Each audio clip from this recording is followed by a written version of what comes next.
قربانی کی فضیلت۔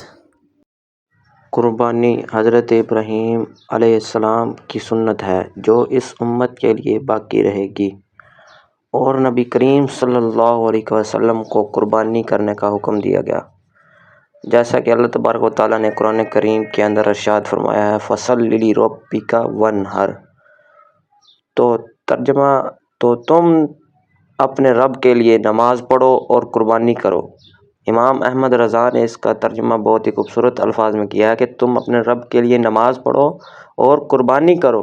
یہ بہار شریعت میں جو ہے یہ بات موجود ہے۔ اور دوسری جو ہے قربانی کی شرائط، جو لوگ قربانی کر سکتے ہیں، جن پر جو ہے قربانی واجب ہے، قربانی کرنے کے لیے شرطیں یہ ہیں۔ پہلی شرط یہ ہے مسلمان ہونا، دوسری شرط بالغ ہونا، تیسری شرط جو ہے عاقل ہونا، چوتھی شرط ہے مقیم یعنی مسافر نہ ہو، مقیم ہو، پانچویں شرط ہے نصاب تک پہنچ چکا ہو۔